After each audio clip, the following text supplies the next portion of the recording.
Well, thank you all for being here today. I think as I look around, almost every publication has written a story about what we're going to discuss today. Here's some of the headlines. Inflation set to spoil holidays for struggling families. Inflation is coming for Thanksgiving dinner, making it more expensive than ever before. The third one, how are inflation and the higher grocery prices affecting your holiday meal?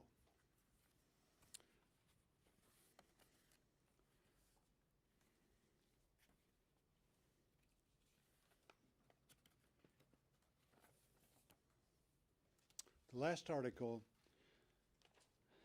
points out, again, these are all mainstream publications, your publications. The last article points out inflation is at a 31-year high. Food at home, 5.4% past last year. Latest consumer price index, 11.9% for meat, poultry, fish and eggs. For many of our seniors this Thanksgiving in our colder areas, they'll endure a 30% increase in their heating cost. It's going to be a colder Thanksgiving than it was last year. What does that do to people on fixed incomes? What does it do to the people that are living on $1,200 Social Security checks? So again, these are very real things that we're going to be discussing today, which many of you have reported on. The problem is, as I go around Arkansas, the two things that is constantly comes up is labor, the shortage of supply and labor, and then also the issue of the supply chain. We're hearing problems from our food banks. They are also suffering. So it's not Republicans making the case that we're in this situation. It's all of you, as reported by the media and government statistics. The problem is nothing's being done. No pathway is set by Democrats in Congress, no hearings. So again, we simply are asleep at the switch, and this is greatly affecting real people. I would argue many of the policies that are being done, the massive increase in spending, are actually adding to the problem. It's not the delivery truck driver's fault, and it's not the store's fault. The blame falls squarely on the White House and the Democratic leadership in this chamber and House for not addressing the challenges we face today. Food inflation under President Biden's watch is the highest since the Carter administration. So that's what we're talking about today. And I hear it from Arkansans all the time. I had a lady call in the other day and said that she was making a dish for Thanksgiving. The previous year, one box cost $3. This year she's having to buy 2 boxes because they're in smaller containers, and the price is about 7 times higher. So again, these are real issues, and hopefully we will help find some solutions. Now, next we're going to hear from Senator Thune, a very active member of the House of the Senate Agricultural Committee. We were together in the House, We were too. together in the House for many years. Thank you, and I hope to call you chairman of the Ag Committee. This is going to be the most expensive Thanksgiving for American families in history. The turkey itself is going to be 18% higher than it was last year. Other costs, eggs, poultry, fish, meats, year over year, have increased 11.9%. That's the October to October increase in inflation there. For people who are going to be traveling over the Thanksgiving holiday, gas prices are at a 7-year high. And if you're heating your home or cooking your food, utilities in South Dakota tell us that the home heating costs this year are going to be 50 to 100% higher than they were last year. I've been warning about this since last February when the Democrats were talking about passing their first massive tax and spend bill. And since that time, we have seen inflation go up, highest rate in 31 years, biggest inflationary increase literally than more than a generation. And the what they're talking about doing now with this next massive and reckless tax and spending spree is going to aggravate and accelerate this inflation issue even more. It's not going away, and the only thing that they can do to make it worse is to flood the zone with more spending, more taxes, and more debt, and you'll see inflation continue to go up. The best thing we can do to stop that from happening is to stop this reckless tax and spending spree dead in its tracks. And I hope that we will have some Democrats who come to the conclusion that that's the case and be willing to work with us to make that happen. Thanks, John.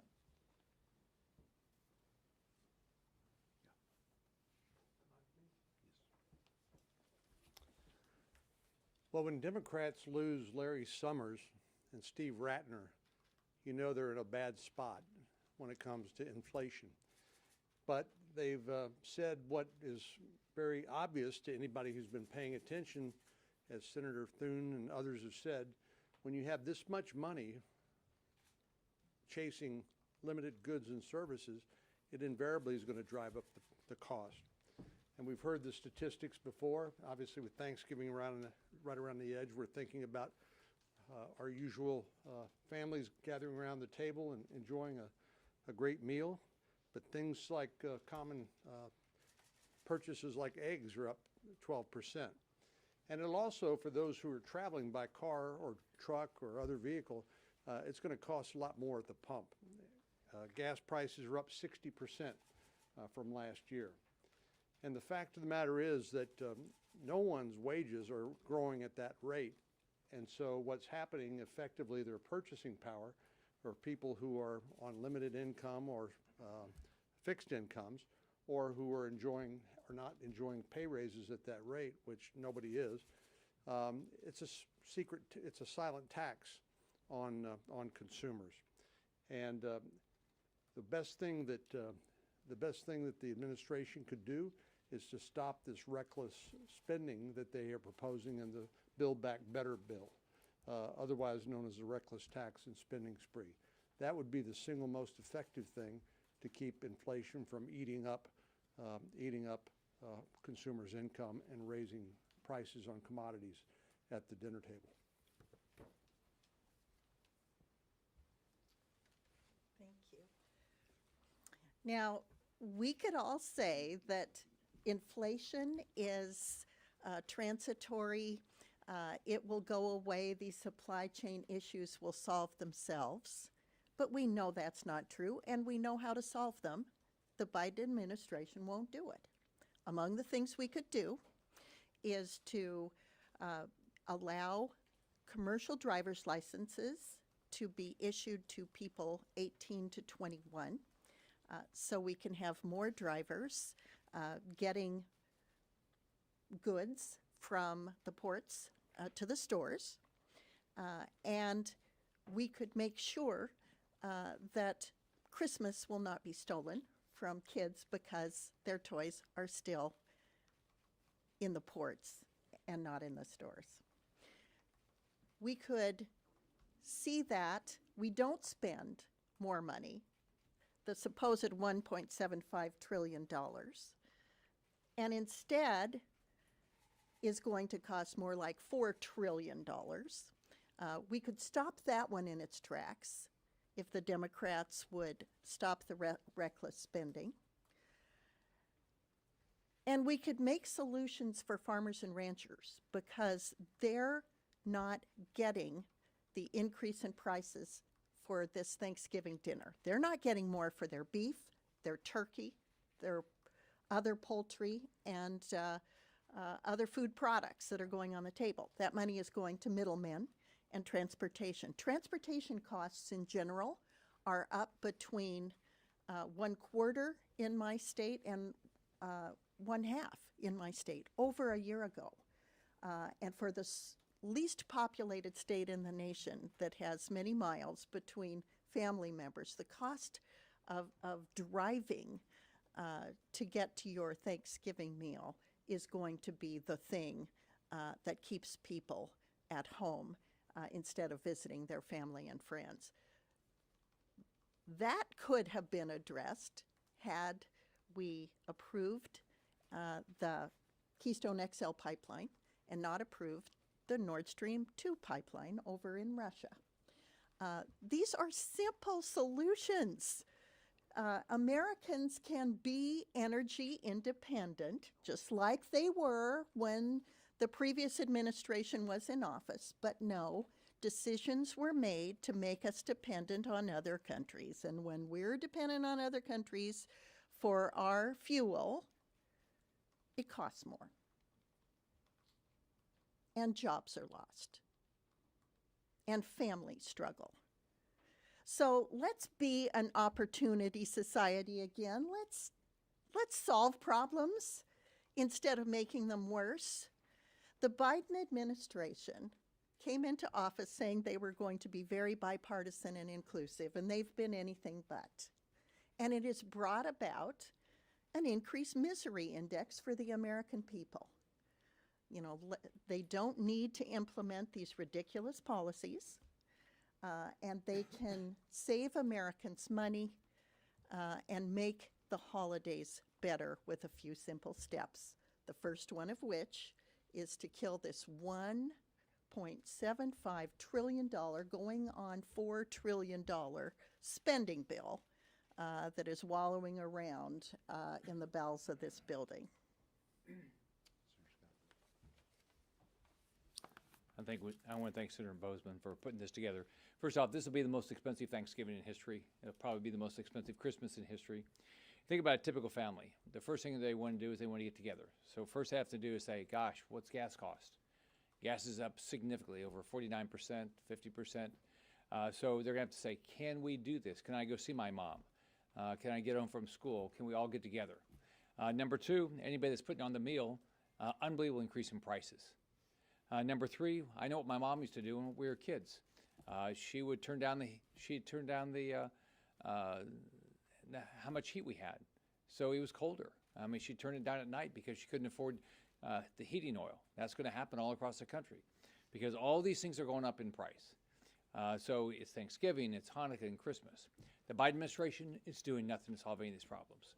One, they don't have a plan. Remember how they told us it was transitory? Well, every month it's gotten worse since Biden took office.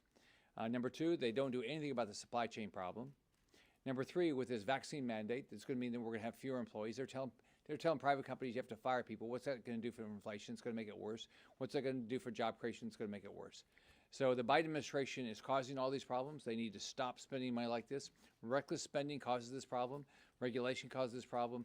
Just anti-fixing things problem attitude causes these problems. Well, thanks to Senator Bozeman for setting up this press conference.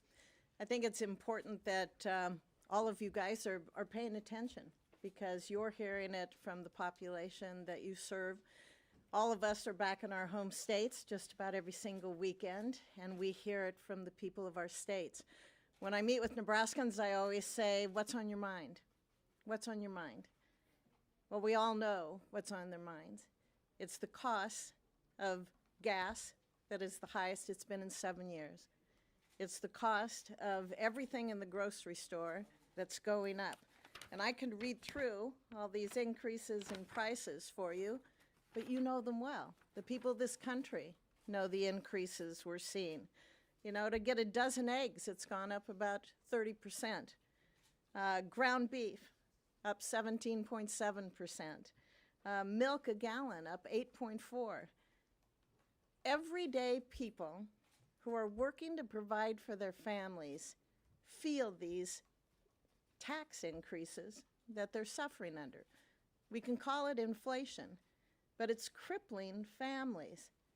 It is devastating people on fixed incomes. And when we look at the record inflation that is hitting this entire country, but especially in the Midwest, where we're seeing consumer prices up 7.3%, which is about a percentage point higher than other places in this country. Yes, people know, I know what's on Nebraskans' minds, and it's the costs that they're trying to juggle in making adjustments to their families' budgets.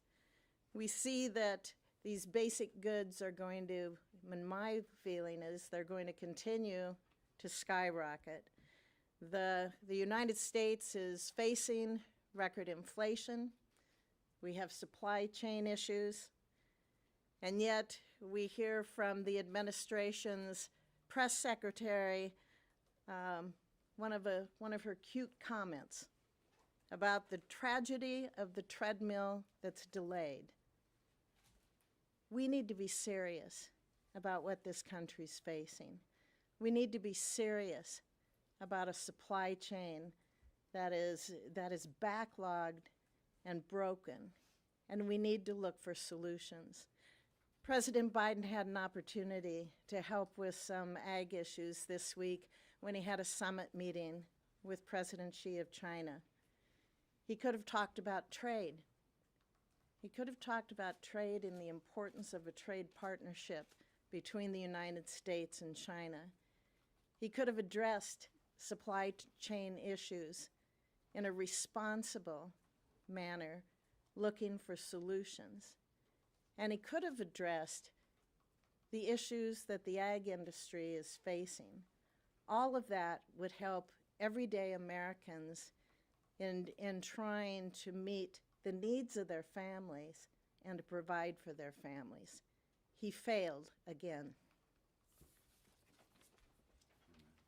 Senator Bozeman, thank you for your leadership on the Senate Ag Committee and for your organizing today's press conference. Soaring inflation and supply chain woes will make this Thanksgiving our most expensive in history. Kansans know that. They see it. They tell me that they know it, and they're conveying it to their elected officials. I co-chair the Senate Hunger Caucus. The demand for services this Thanksgiving season at our food banks is increasing dramatically as more and more people can no longer afford that Thanksgiving meal.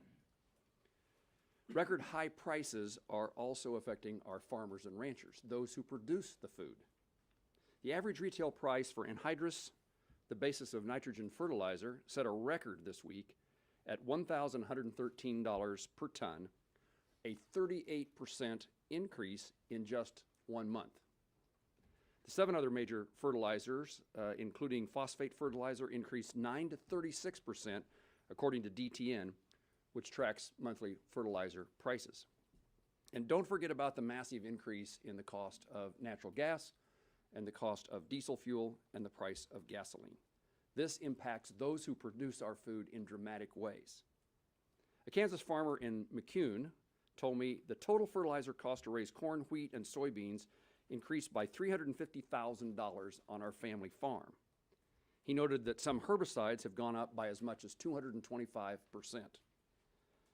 Another farmer, this one in Holcomb, Kansas, told me with the increased cost of inputs like fertilizer, fuel, and chemical, we will have to adjust our farming practices if we want to survive. Commodity prices have also risen. So we're talking about what we grow and produce in Kansas: wheat, cattle, corn, soybeans. For example, wheat sold in Colby, Kansas at the elevator, that increased by 48% in the last year, and fed cattle increased by 21% just in the last year. That should be, in a sense, good news for farmers. Increasing commodity prices should mean increasing revenue. But the reality is that those increasing prices, while damaging to everyone, including what farmers put on their table, is not able to compensate for the ever-increasing cost of production. The input costs exceed the increase in the cost of those commodities. However, what's good news for Kansas farmers in this case turns out not to be good news. Those prices we see on the commodity boards at the grain elevator don't reflect any ability to have profits, but again demonstrate the cost of production being so great that those increased costs damage our farmers. Inflation is hurting everyone, from those at the checkout counter to farmers and ranchers who are producing the food for our Thanksgiving tables. Thank you.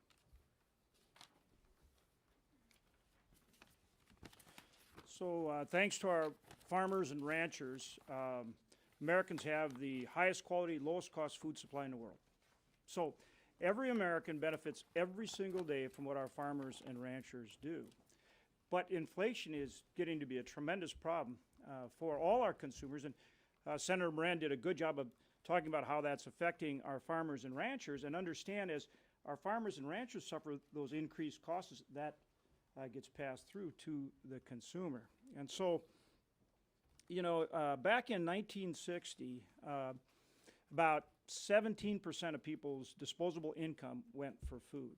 But because of the great work of our farmers and ranchers, that's down to less than 10% of their disposable income as of 2020, which is a testament to the great job that our farmers and ranchers are doing. But now they are facing tremendous increased costs, and we're seeing those costs being passed through into the food supply.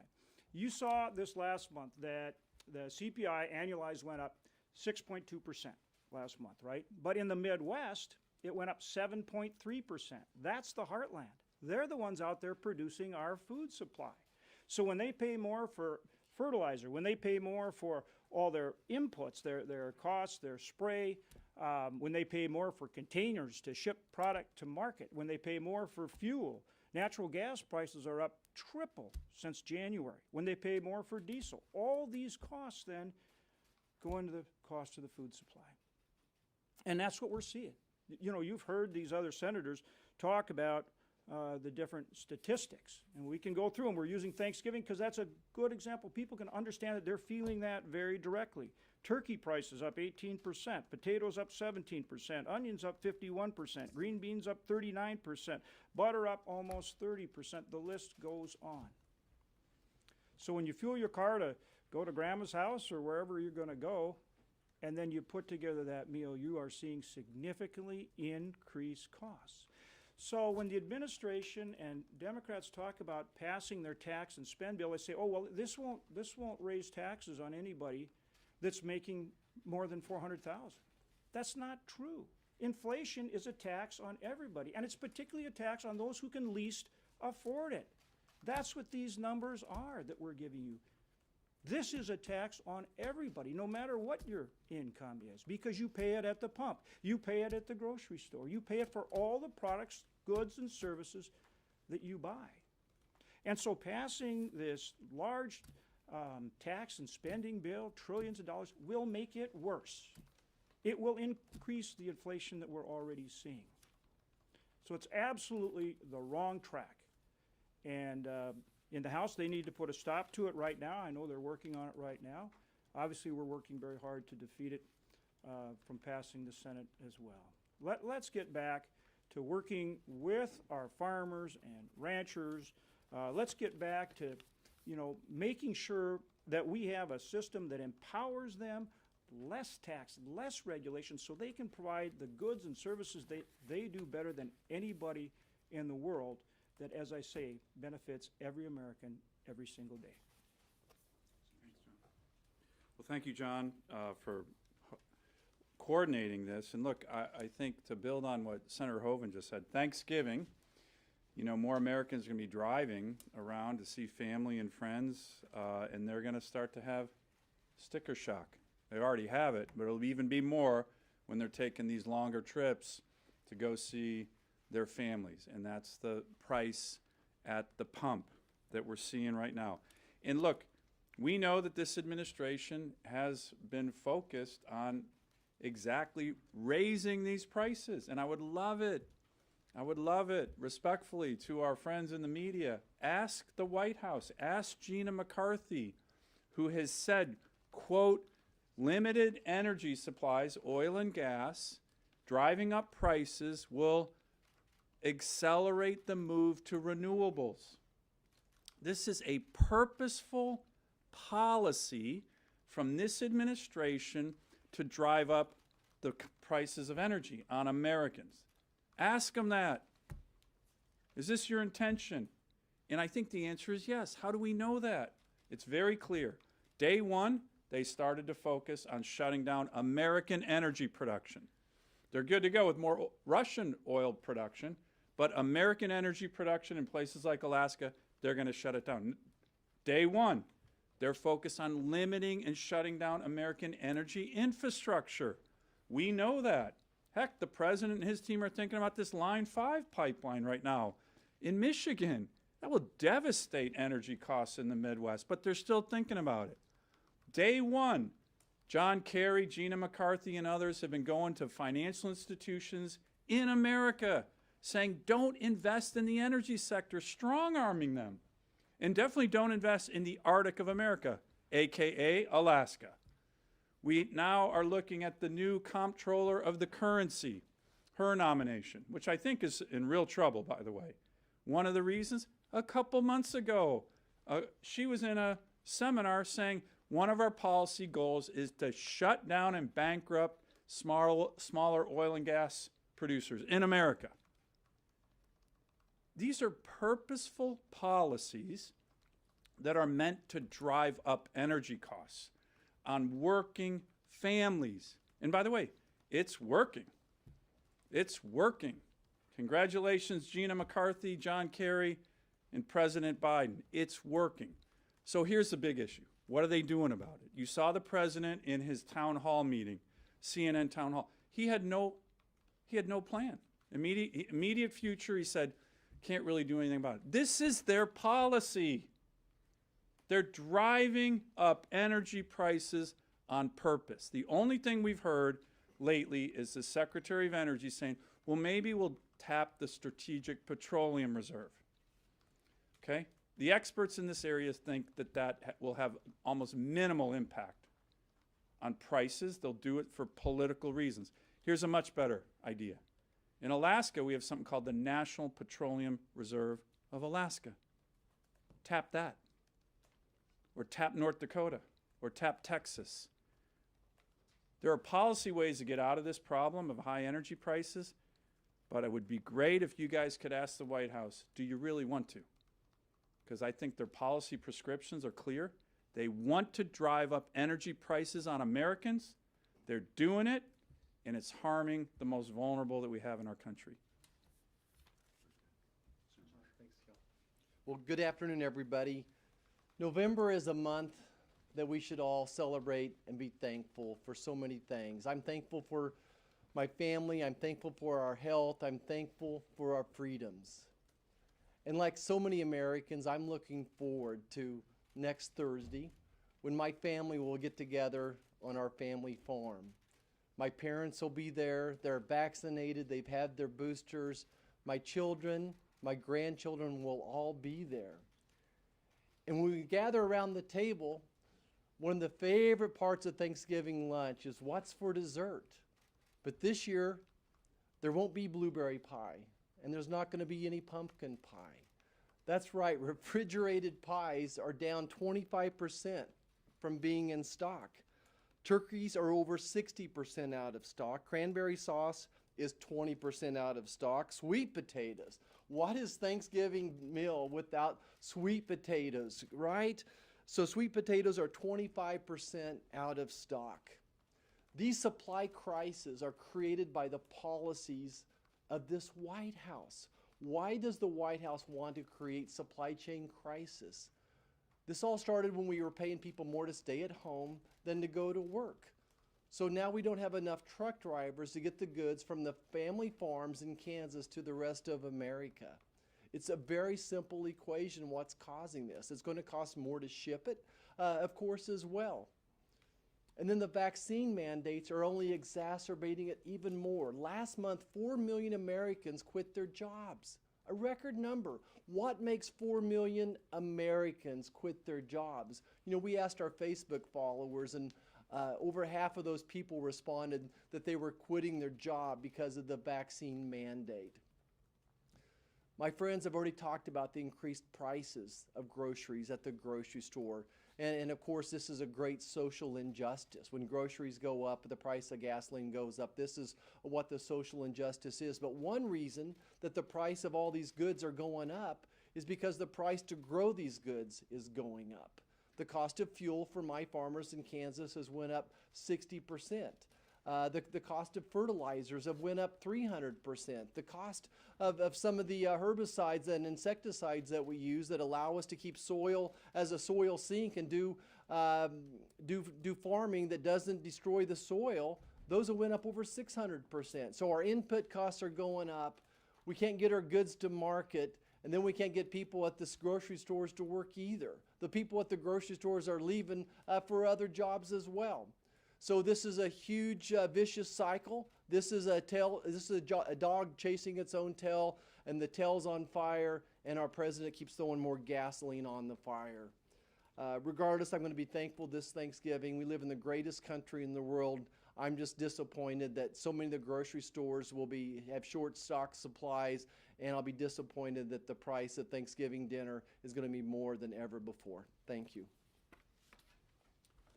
Well, thank you all for turning out. And again, the point I want to make is a couple things. First of all, this is an issue that we're hearing from you, the media, as I mentioned earlier. Google stories concerning the crisis that we're having at Thanksgiving regarding food prices. All of you all reporting it, big publications, small publications. We're hearing it from our constituents at home. We're hearing it from our food banks. We're seeing it in the government statistics that are coming out. Inflation is at a 30-year plus high. So as a result, we've got to come up with some solutions. And the solution is not blaming the people that deliver it, the truck drivers. It's not blaming the stores. It's not blaming our farmers. In my case, I feel like we need to blame the administration because we're simply not seeing any leadership in getting these significant problems solved. And as Senator Marshall said, this is it's a huge problem for people on fixed incomes. It's a huge problem for single parents, people that are struggling to begin with. And then we could also talk about the fact that energy prices are going to raise 30% this year. What does that do to a senior that's struggling on a $1,200 Social Security check? Not only are their food costs going to go up this Thanksgiving, but again, their ability to keep warm. So, be glad to answer any questions, any easy questions. Yes? Senator, China trade was mentioned a little bit, and I'm wondering, to ease inflation, are you supportive of the U.S. lifting some tariffs on Chinese goods? I think it depends. President Trump got tough on the Chinese. As a result of that, because of the fact that they don't play by the rules, instituted tariffs, we're actually having a significant increase in buying power for our farmers and such. That's been really good for our farm community and made it such that commodity prices have gone up some so that they can actually, go forward and them be not impacted so much like they were. I'd add, as a general rule, we like lower tariffs, but we've got to have fair trade. So we want free trade, we want more trade. That benefits everybody. It's got to be on a fair basis. And remember, those tariffs in the case of the Chinese were to force them to treat us fairly. And it's working. It's working. You see what the exports are now into the Chinese market. So again, we want lower tariffs, right? Fewer trade barriers, both tariff and non-tariff trade barriers. But other countries got to play fair. They can't take advantage of us. And they've been doing that. We have to have the ability for those products to come in, but likewise we have to have a fair playing field so that our products can go out. And it's actually much fairer than it was a few years ago.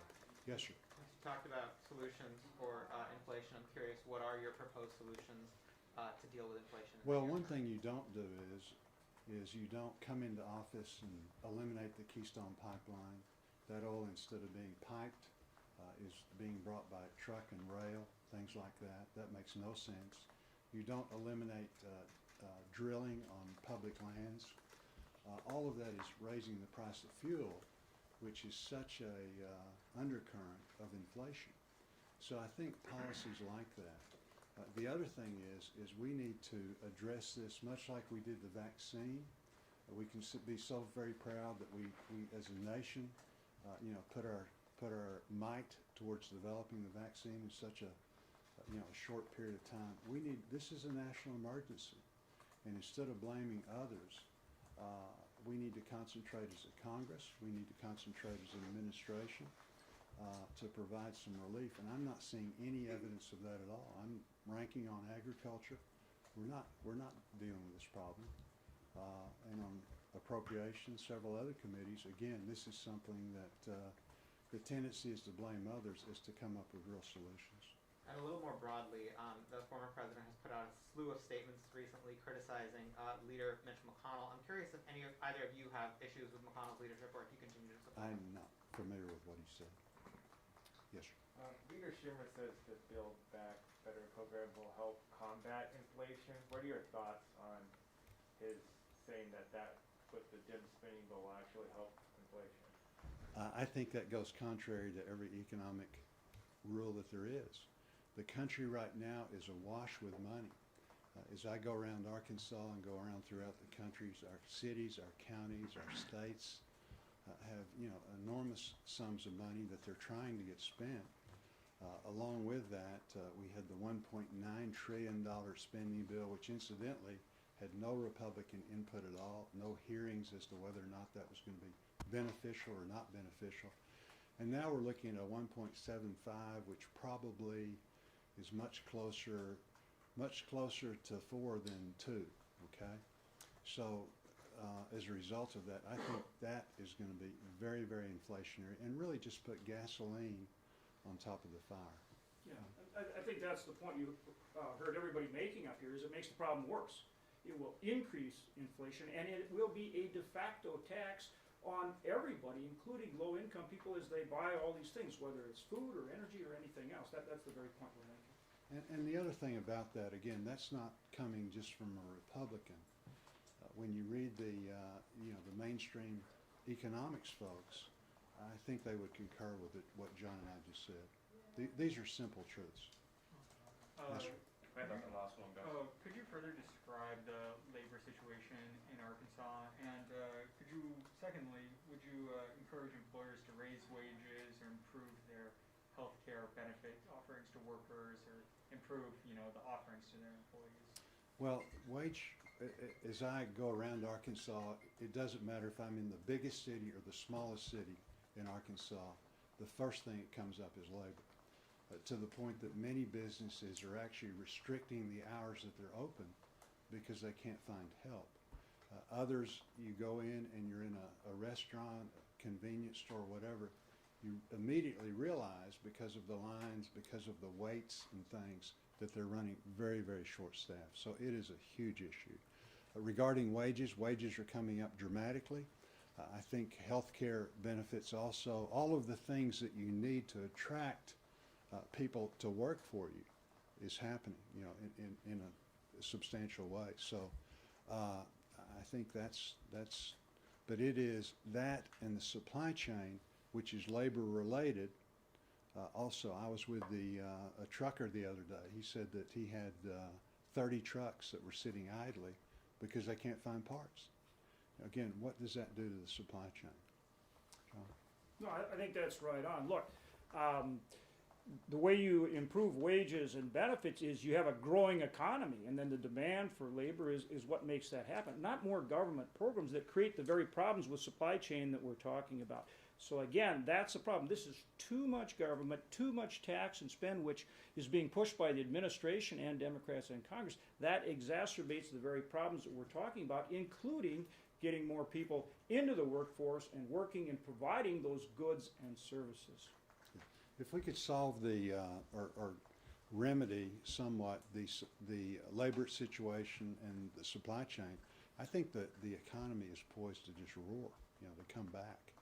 But this is really putting a wet blanket on everything. One more. Yes, ma'am. I was just wondering if you or the party had any concrete plans to incentivize workers to help them get back in the workforce. Well, I think that I don't know that we will be the ones that are incentivizing, but I think businesses themselves are coming up with those things to do all they can to get. I think that's really where it needs to come from, is the businesses themselves providing incentives. And I think that's coming, but it is a huge problem. The growing economy does that. That's how, if you have a growing economy, then supply and demand, that creates those better benefits. That's how it should work. The problem is too much government is getting in the way of that. One more. I thought you said one more a while ago. Please. Thank you, Senator. Just wondering if the big meat companies bear any responsibility for the higher prices that consumers are paying? I heard middlemen blamed, but they seem to be doing okay. I'm glad you took this. Well, It's a good, important question. No, it is an important question because John's a cow-calf state, I'm a cow-calf state, and this is something that really is affecting our producers. Labor is a big part of that. A lot of these plants are running very short-handed, so they can't operate at full capacity. Other things, USDA recently came down and with reducing line speeds, making it such that you can't operate as quickly as you could because of, for whatever reason. They were operating very safely in that regard, so I think that's been a factor. And really the list goes on and on. So what we need to do is get more competition. USDA has been helpful in that regard. And then also the other thing is more transparency with pricing. That's the other thing that would be helpful. So we had a really good hearing in the Ag Committee regarding this, and so I think everybody really is working hard. The problem is, and this is kind of getting in the weeds, but as you start building new facilities, you're talking about $100,000 per cow slaughtered. So if you're slaughtering 10 cows a day, which is nothing, then you're talking about $1 million investment. So this is a real problem. This is one, though, that unlike some of the other things that we're talking about, we're actually working on very, very hard to come up with a solution. And again, I think two things that there is agreement throughout the industry is more competition and then also more transparency. And I think maybe looking at some of our imports as to what's going on in that area. Thanks for the question. Very important. Too much concentration in the processing industry, no question about it. We have got to find ways to address that. And that means not only more competition, more information, more pricing transparency. We have legislation where any number of bills that we're working to do that. The administration needs to do more, both USDA and DOJ, in terms of them looking at pricing in the markets. And then we've got to find ways to get more players into the processing industry of all different sizes, right? So we're coming up with ideas and programs and concepts to get more alternatives for livestock producers to market, their cattle or hogs or whatever it may be. But yeah, this is an issue that we're working on. We need to work on it aggressively. We're starting to make some progress in terms of getting the different cattle associations looking at some of these concepts. You saw recently now Grassley and Fisher have gotten together on a bill. I like that because it takes some of the concepts that Grassley had in his 50-14 as far as cash sales, and then some of the ideas that actually Sonny Perdue brought forward that Deb Fisher now has captured. We've got the contract library in there as well. It's a bill I sponsor. So we're starting to bring some of these concepts together in a way that I hope will create a consensus where we can move some of this legislation and address this very important problem that you brought up. Okay. Thanks. Thank you all very much. We appreciate it. Thank you. Yes, sir.